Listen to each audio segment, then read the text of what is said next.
Bueno, primero que nada, muchísimas gracias al Colegio de Abogados, al comité organizador, a CIER, a ARECEP y especialmente a Luis Ortiz, que me hizo la invitación para participar con un tema diferente que yo le cambié desde el inicio y que voy a explicar el por qué conforme vayamos avanzando, porque parece no tener nada que ver con energía. Como decía don Víctor, yo durante los últimos 10 años me he trabajado principalmente en energía, generadores privados específicamente, y me he dedicado insistentemente al estudio del equilibrio económico y financiero de los contratos administrativos. ¿Por qué? La verdad fue simple y llanamente como un interés personal y poco a poco me fue apasionando el tema. Sobre esto dediqué mi tesis de grado, varios artículos y un libro que recientemente en el mes de abril me publicó la Editorial Académica Española, y uno de los principales ejes o guías siempre ha sido el profesor Gaspar Ariño Ortiz, que sé que forma parte de ACIER y que en realidad fue uno de los motivos más importantes para aceptar esta invitación.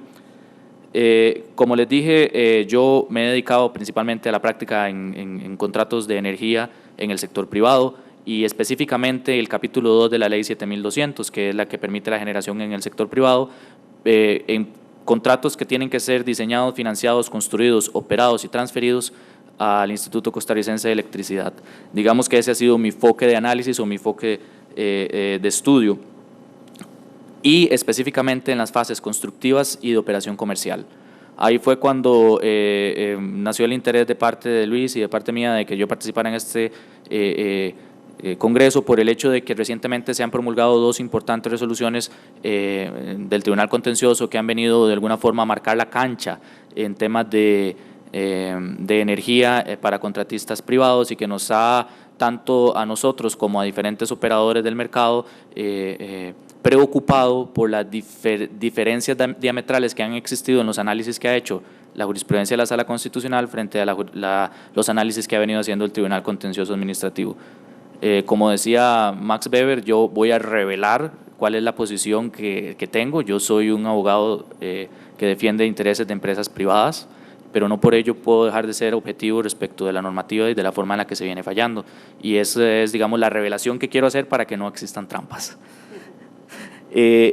Para los costarricenses, los abogados costarricenses y operadores de contratos administrativos, el 6432-98 de la Sala Constitucional es el voto del equilibrio económico o voto de reajuste de precios. Nació en un momento en donde la contratación administrativa en la Sala Constitucional empezó a adquirir una importancia bastante relevante, especialmente después de la promulgación del voto 998-98, que habla de los principios constitucionales en contratación administrativa, y que las administraciones públicas deben estar bastante cansadas de estarnos escuchando los abogados privados repetir los mismos dos votos, 998-98 y 6432-98. A pesar de ello, es un importante fallo, es un fallo que yo he denominado en algunos artículos pretoriano, porque viene a recoger una serie de teorías, una serie de posiciones que únicamente se veían recogidos en textos de don Gaspar Ariño Ortiz, en textos de tratadistas franceses, en resoluciones del Consejo de Estado francés y tímidamente en algunas resoluciones de los tribunales españoles.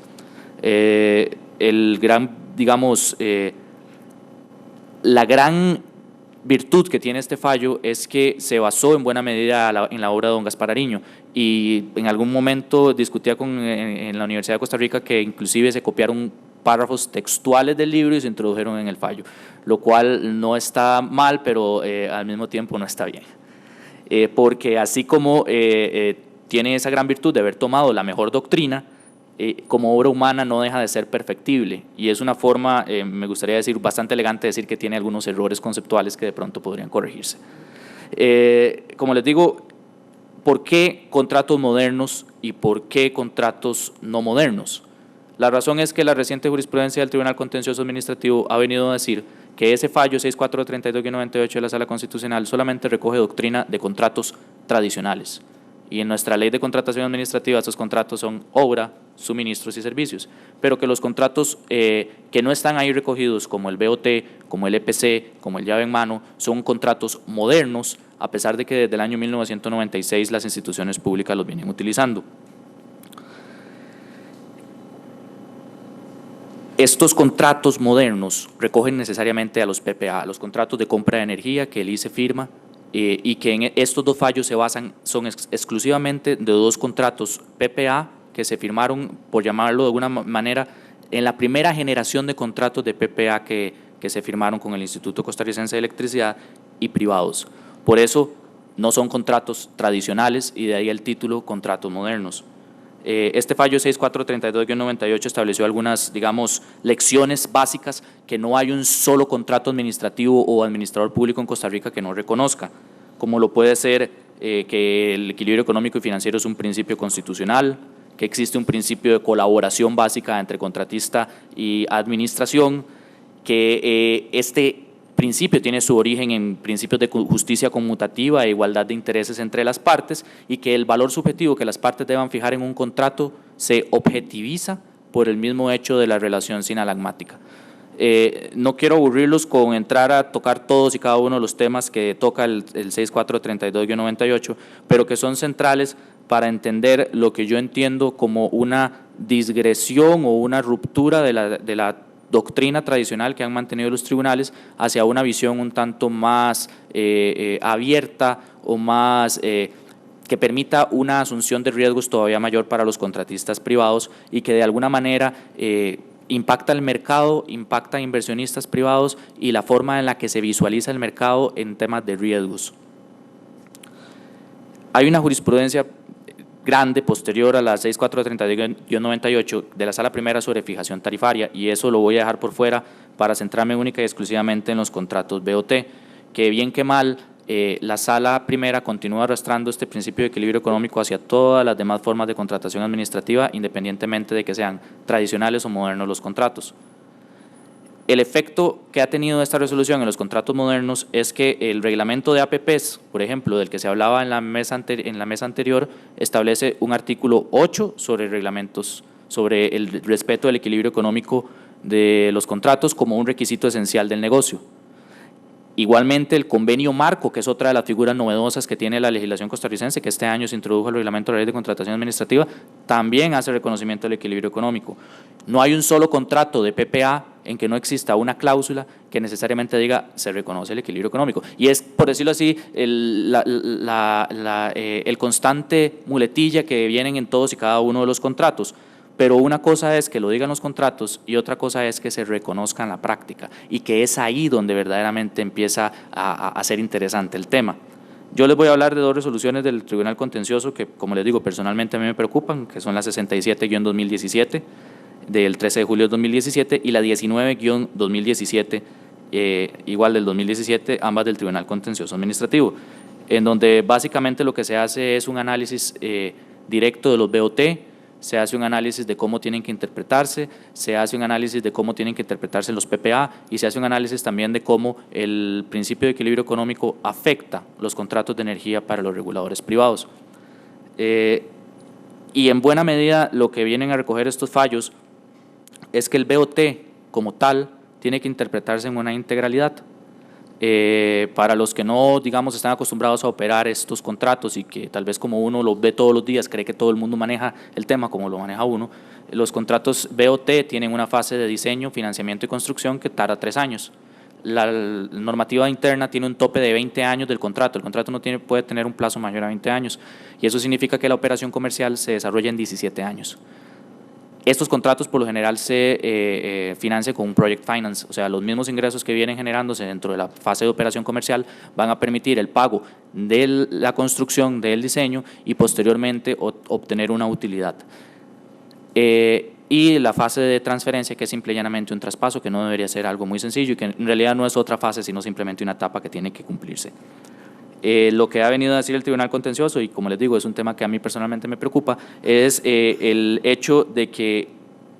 el tipo de contrato BOT lo que es un mecanismo que utilizan las administraciones públicas cuando tienen una propensión o aversión al riesgo. O sea, si una administración pública no le gusta el riesgo, mejor tome un BOT y así le traslada todo el riesgo al contratista y se despreocupa del riesgo. Esto es,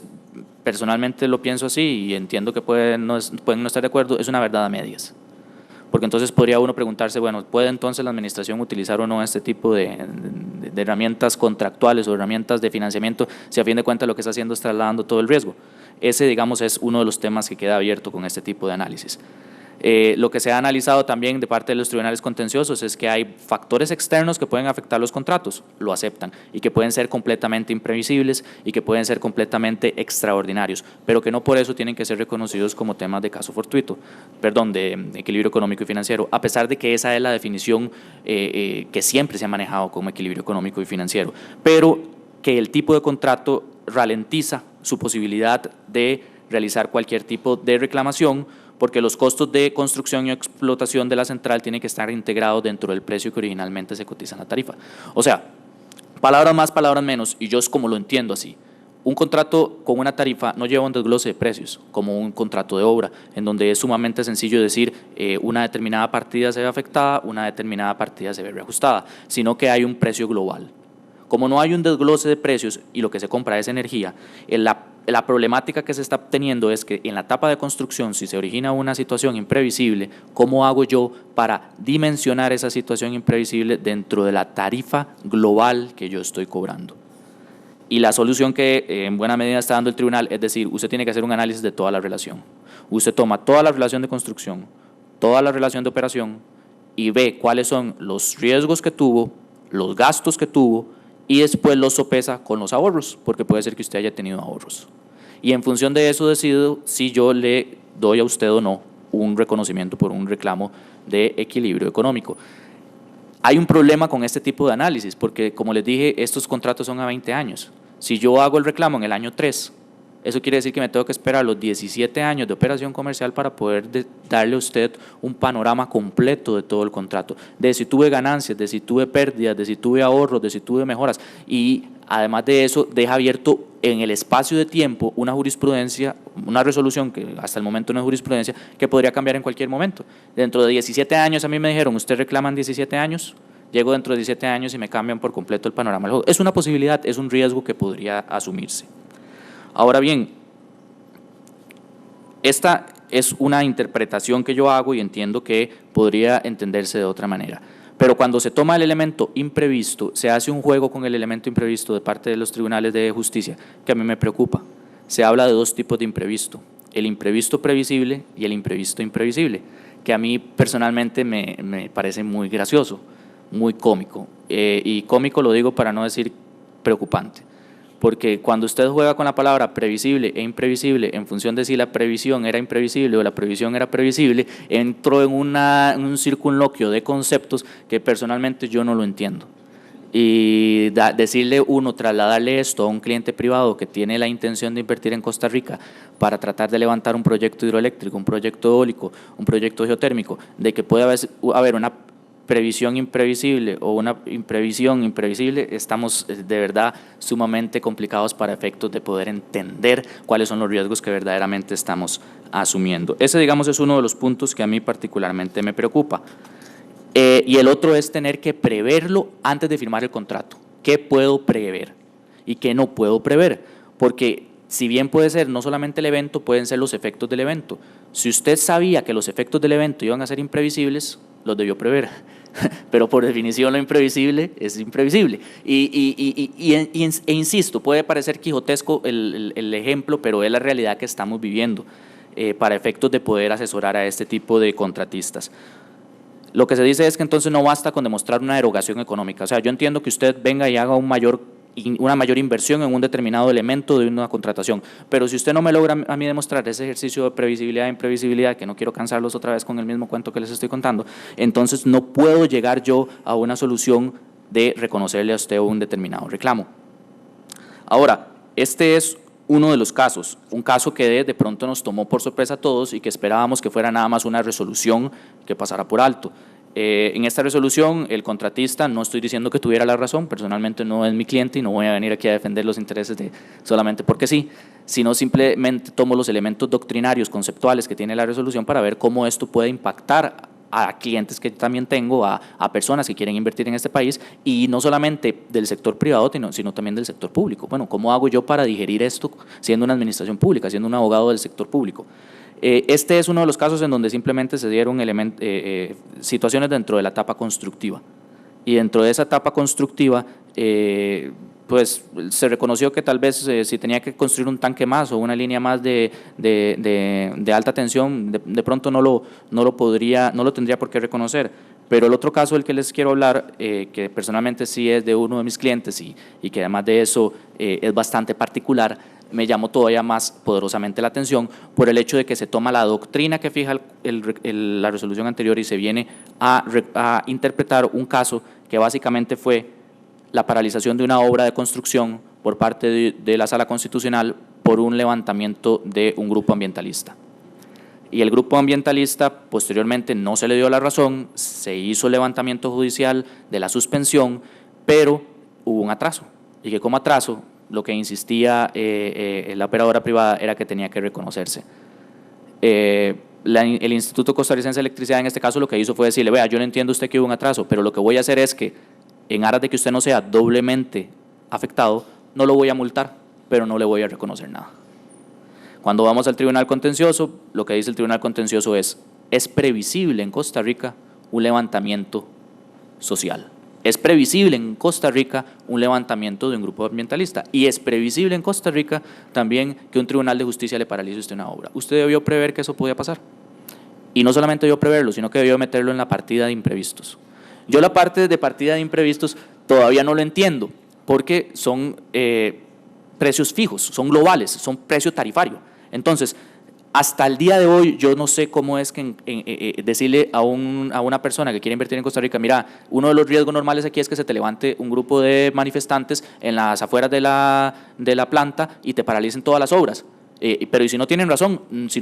igualmente sigue siendo un imprevisto. O sea, aunque yo tenga la razón al final, igualmente sigue siendo un imprevisto. Y lo que también me preocupa de este caso es que se dice, el problema con ustedes, contratistas privados, es que no pueden desnaturalizar las figuras contractuales. La administración quiso cotizarlo así, la administración quiso sacarlo así, la administración quiso que usted participara de esa determinada manera. Y si a usted no le gustaba, pues entonces no se hubiera presentado y punto. Esto era el juego. Pero no necesariamente este era el juego, porque hasta que se resuelve en una resolución judicial podemos decir, este era el juego. Con el ánimo de no, y dado que solamente tengo un minuto, voy a decirles desde el punto de vista estrictamente práctico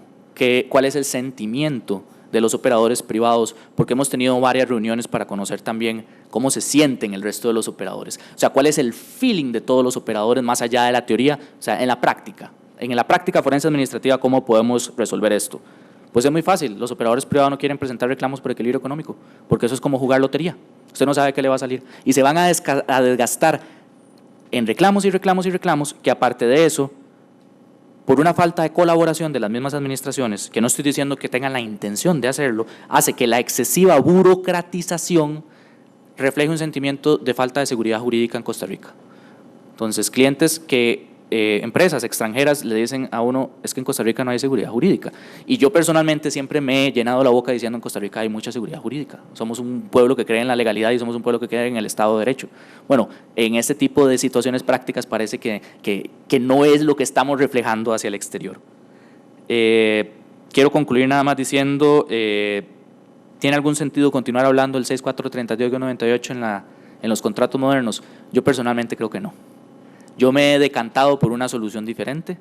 que no tengo ningún problema en compartirla, que es básicamente hablar de la teoría del enriquecimiento sin causa y que ha dado buenos resultados en la práctica. Y quisiera terminar con una frase que repetía don Rodolfo Pisa y que la tomó parafraseando a un célebre ex Chief Justice de la Corte Suprema de Justicia de Estados Unidos, que era que la ley dice lo que el juez dice que dice. Y no deja de ser una realidad, en buena medida hasta que sabemos qué dice un tribunal de justicia, entendemos cómo es que ese determinado artículo opera en la práctica. Y en este momento, lo que los jueces dicen y lo que nos están diciendo, a pesar de que en el futuro cambie, en esta burbuja de tiempo, lo que hicieron fue aumentar el riesgo de invertir en un contrato de generación privada. Y ya no nos vemos como un país seguro desde el punto de vista de los remedios procesales y jurisdiccionales que tenemos para poder atender un reclamo de equilibrio económico que no nos reconocen en sede administrativa. Es básicamente decirle, mejor no lo presente, busquemos otra solución. Y con eso quisiera terminar y les agradezco mucho la atención.